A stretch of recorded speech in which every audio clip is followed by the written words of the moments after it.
જય નાથીજનો, આજે આપણે એવા એક સાદા સરળ વ્યક્તિને મળશું કે જેમની પોતાની પ્રસિદ્ધિ એટલી બધી છે જામનગરમાં અને પોતે એક ડૉક્ટર ફેમિલી તરીકે પણ ઓળખાય છે. એનું નામ છે લીલાધર સામજી રાજપાલ વોરા, ગામ ગુંજ, હાલ જામનગર. અને એટલા સરળ અને તેને સાલસ વ્યક્તિ છે કે એ પોતાના કામ દરમિયાન મોબાઈલ ફોનનો પણ ઉપયોગ નથી કરતા. ખરેખર એક સિદ્ધિ જેવી વાત છે. આપનો ખૂબ ખૂબ આભાર ડૉક્ટર સાહેબ. પણ ખરેખર હું એક વાત પૂછવા જરૂર માંગીશ કે તમે તમારું જીવનમાં સ્ટ્રગલ કરેલું જ છે, એનું તો આપણે ચર્ચા કરશું, પણ તમે મોબાઈલ ફોન યુઝ નથી કરતા એ ખૂબ જ અલગ બાબત છે. એના વિશે હું સૌથી પહેલાં પૂછવા માંગીશ. હવે કામમાં એટલા વ્યસ્ત રહીએ છીએ કે જો અને મોબાઈલ ફોનનો ઉપયોગ અમારા માટે શું કરે સાહેબ, ક્યારે આવીએ, આ ટાઈમ હું આવી ગયો છું બહાર અને બોલાવી લ્યો, એટલે એ કામ કરતાં બીજી બધી વાતો વધારે હોય. અને મારી પાસે 3 લેન્ડલાઇન છે, એટલે લેન્ડલાઇન ઉપર કોઈનો કોન્ટેક્ટ કરવો હોય તો થઈ શકે. બસ ઓકે. બને ત્યાં સુધી મોબાઈલ હું દિવસના ઉપયોગ નથી કરતો. સાથે કામ દરમિયાન તમે યુઝ જ નથી. અને મારી પાસે છે કોન્ટેક્ટ માટે તો છે બધા સાધનો છે, એટલે કોઈ વાંધો નથી. એ ખૂબ સરસ બાબત છે. ખરેખર તો ડૉક્ટર સાહેબ તમે ખૂબ જ ફેમસ છો જામનગરમાં, વોરા ડૉક્ટર કરીને, અને સમાજ માટે તો તમે હંમેશા ઊભા જ રહો છો. હું તમારી એક સ્ટ્રગલ સ્ટોરી સાંભળવા માંગીશ કે આજે એ જમાનામાં લગભગ રાઉન્ડ અબાઉટ તમે પોતે ઓલમોસ્ટ 45 યર્સથી તમે આજે ડૉક્ટર તરીકે છો, તો હું એક જાણવા માંગીશ.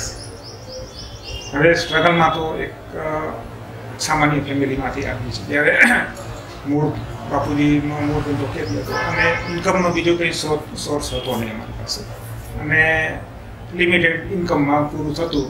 પણ છતાંય બાપુજીની અને મોટા ભાઈની ઈચ્છા એવી હતી કે થોડા આગળ ભણે, એટલે મોટા ભાઈ પછી ખેતીમાં જોડાઈ ગયા અને અમને ભણવાનો અવકાશ આપ્યો. બીજી વસ્તુ કે આ શક્ય એટલે જ બન્યું છે કે આપણી સંસ્થા ઓસવાળ શિક્ષણ અને રાહત સંઘ, એ જે સંસ્થાએ જે શરૂઆત કરી બોર્ડિંગ અને છાત્રાલયની, એ જો ન હોત તો કદાચ આ સ્ટેજે હું પણ ન હોત. ખરેખર નાથીજનો જાણવા જેવું છે કે પોતે ભાવુક બની ગયા છે. ના સવાલ નથી. આનો જેટલો આભાર માનીએ એટલો ઓછો છે.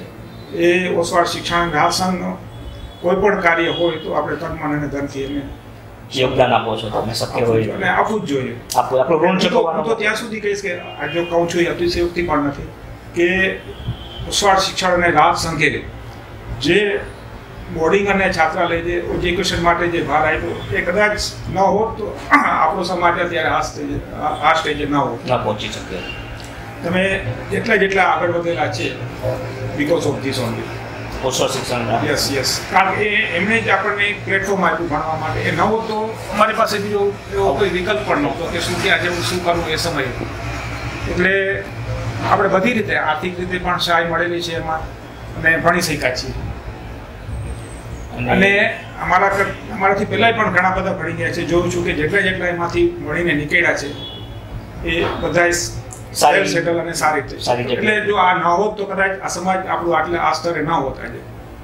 એ ખરેખર ખૂબ સારી વાત છે ડૉક્ટર સાહેબ. ખરેખર એ આપણે પણ નાગરિકજનોને જણાવશું કે ઓસવાળ શિક્ષણ અને રાહત સંઘના એણે જે સમાજ માટે કર્યું છે ઇન્વેલ્યુએબલ, કોઈ કિંમત નથી. આપણે એમનું કંઈ અતુલ્ય કામગીરી જે વડવાઓ કરી ગયા છે આ કરી દે. ખૂબ જ સારી બાબત કીધી. ડૉક્ટર સાહેબ હજી એક વાત જાણવા માંગીશ કે સમાજને તો તમે દરેક વખતે ક્યાંક ને ક્યાંક તમે પ્રત્યક્ષ કે પરોક્ષ રીતે ઊભા જ રહો છો, દરેક જણને તમારી સલાહ અને બધાથી તમે સપોર્ટ કરો જ છો, પણ એક માતૃભૂમિનું ઋણ માટે પણ તમે જામનગરમાં રહીને ઘણા બધા ગરીબોને તમે સપોર્ટ કરો છો. આની પાછળ ખરેખર પ્રેરણા જાણવા માંગીશ. હવે એ બધી પ્રેરણાઓ કદાચ આપણને આપણા વડીલોએ આપેલી છે કે આપણે જે ફેમિલીમાંથી જે સ્થિતિમાંથી આવ્યા છે, એટલે આપણને એ ખ્યાલ હોય કે આપણે કોને કેટલી કેવી રીતે મદદ કરવી. જે સંસ્કારો આપેલા છે એનો અમે કેરી ઓન કરીએ છીએ. યસ. એટલે એ કહે કે મોરના ઈંડા ચિતરવા ના પડે, અને આપણી સમાજ પ્રત્યે આપણી ફરજ બને છે. કોઈ આર્થિક રીતે નબળો હોય, ના પહોંચી શકે તો આપણે જરૂર મદદ કરવી જોઈએ. ડૉક્ટર સાહેબની વાતો પરથી લાગે છે વોક ઇઝ વર્કશીપ. ખરેખર આ એક કહેવત છે, એને પોતે પૂરી પાડે છે. લગભગ અત્યારે પણ હાલમાં પણ પોતે લગભગ 14 થી 15 કલાક તમે કન્ટિન્યુઅસ કામમાં રહો છો અને આટલું બધું યોગદાન આપે છે. તો તમે આટલું ડેડિકેશન વર્ક તરફ છે તો એની માટેનું ખરું સાચું એક રોલ કાંઈક તો એક સૂત્ર હશે જ. એટલે જો આપણે કામમાં ઇન્ટરેસ્ટ લઈને કામ કરીએ તો કોઈ દિવસ થાક લાગે નહીં, સંતોષ થાય. હા, સંતોષ થાય. આપણને કામમાં જેમ ઇન્ટરેસ્ટ લઈને કે ઇન્ટરેસ્ટથી આપણે રસથી કામ કરીએ તો કોઈ દિવસ થાક લાગે. એકદમ સિમ્પલ અને સરળ જવાબ છે, પણ કેટલું બધું ગુડ રહસ્ય છે એની પાછળ ખરેખર એમની કામગીરી દર્શાવે છે. હજી એક વાતને સમજે ડૉક્ટર, તમારું ફેમિલી ડૉક્ટર ફેમિલી તરીકે પણ ઓળખાય છે, તો હું જાણવા માંગીશ કે પરિવારમાં કેટલા ડૉક્ટર છે? અમારા પરિવારમાં 6 ડૉક્ટર ઓકે કહી શકાય.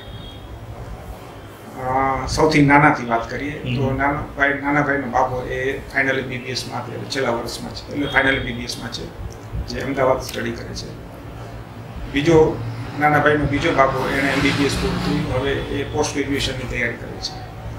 નાના ભાઈ છે એ ઓર્થોપેડિક સર્જન છે. મારો સન કે જે સુપર સ્પેશિયાલિટી કાર્ડિયોલોજીમાં સુપર સ્પેશિયાલિટી કરે છે અને એ ત્યાં લખનઉ છે, સંજય ગાંધી પોસ્ટ ગ્રેજ્યુએટ ઇન્સ્ટિટ્યૂટમાં, અને બહુ સારામાં સારી ઇન્ડિયન ઇન્સ્ટિટ્યૂટ છે અને ત્યાં સ્ટડી કરે છે અને જૂનમાં એ પૂરું થવા જાય છે. મારા વાઈફ કે જે વર્ષો પહેલાં મારાથી 2 વર્ષ પાછળ પણ ત્યારે એ મેડિસિનમાં પોસ્ટ ગ્રેજ્યુએશન કરેલું છે, MD પીડિયાટ્રિક્સ કહી આપેલું. એ કદાચ બીજા પહેલાં હશે MD પીડિયાટ્રિક્સ. ઓકે, એટલે સમાજના પહેલા મહિલા ડૉક્ટર મહિલા તરીકે પણ એટલે પીડિયાટ્રિક્સ પીડિયાટ્રિક તરીકે પીડિયાટ્રિક્સ તરીકે હશે, અને એ અત્યારે મારી જોડે જ સાથે પ્રેક્ટિસ કરે. ખૂબ જ સારી બાબત છે. એવા ડૉક્ટરની હજી પણ એક એક વાત છે કે લગભગ તમે ગવર્મેન્ટ જોબમાં પણ રહી ચૂક્યા છો, અને બંને મારા વાઈફ અને હું બંને. તમે ઓકે બંને, અને એ બહુ જ જૂજ આપણા સમાજના જૂજ વ્યક્તિઓમાં બહુ ઓછા લોકો ગવર્મેન્ટમાં રહીને પ્રેક્ટિસ કરવાનું પસંદ કરે છે, અને એમાંના તમે. હા, મને એનો લાભ મળ્યો અને 10 વર્ષ હું ત્યાં ગવર્મેન્ટ જોબમાં as a professor of medicine ત્યાં રહ્યો છું. જોકે એનો લાભ મને અત્યારે પણ પ્રેક્ટિસમાં પણ ઘણો મળે છે. ખૂબ જ સારી બાબત છે. સરળ શબ્દોમાં અને સાદી ભાષામાં કેટલું બધું ડૉક્ટર સાહેબની કહેવાની એક ખાસિયત છે. એક થોડીક વાત તો પૂછી છે.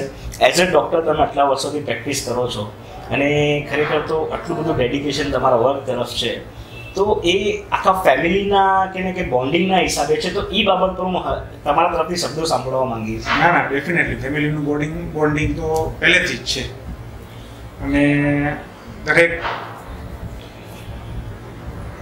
શું કહે આપણે કે દરેક સાથ સહકાર, દરેક કાર્યમાં સાથ સહકાર આપે જ છે. એ ખૂબ જ સારી બાબત છે. ડૉક્ટર સાહેબ, હજી એક વાત જાણવા માંગીશ કે આજના યુવાનો માટે તમારો શું સંદેશ છે? કેમ કે તમે જ્યારે ભણતા હતા ત્યારે ખરેખર તો કેટલી બધી મર્યાદાઓ હતી સમાજમાં પણ, એક આર્થિક રીતે, સામાજિક રીતે, તો પણ ક્યાંક ને ક્યાંક તમે એક સ્ટ્રગલ કરીને તમે ડૉક્ટર બન્યા છો, તો એ સામે આજના યુવાનો માટે તમારા તરફથી એક સંદેશ હોવો જોઈએ.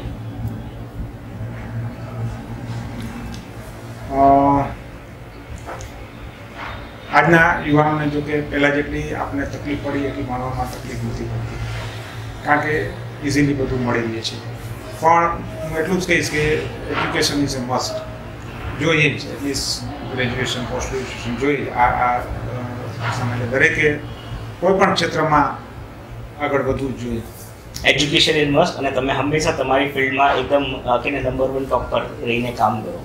ખૂબ જ સરસ વાત કહી ડૉક્ટર સાહેબ. એટલા સરળ અને સરળ સ્વભાવના છે કે એમની નાની ટૂંકાણભરી કે વાતો પણ ખૂબ જ સારા શબ્દો કહી જાય છે.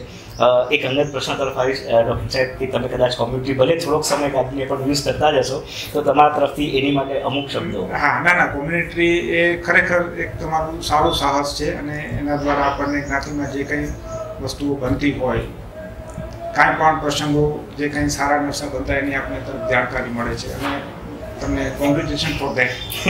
Thank you very much doctor સાહેબ, તમે અમૂલ્ય સમય આપ્યો, અને ખરેખર ખૂબ જ કે સીધું, સરળ અને સ્વચ્છ ભાષામાં તમે જે પણ કીધું એની પર અમે ખૂબ ખૂબ આભારી છીએ. હવે પછીનો પ્લાન શું છે કોમ્યુનિટી ટ્રી પછીનો તમારો? અમારો અત્યારે કોમ્યુનિટીમાં અમે ઈ-ડિરેક્ટરી અને હાલાર વિશ્વગ્રંથ તરીકે આખું એન્સાઇક્લોપીડિયા બનાવી રહ્યા છે. એની પર આગળ અમે વધી રહ્યા છીએ. આપનો ખૂબ ખૂબ આભાર સમય માટે. Thank you. અને આના માટે ખૂબ ખૂબ અભિનંદન. Thank you. Congratulations. Thank you.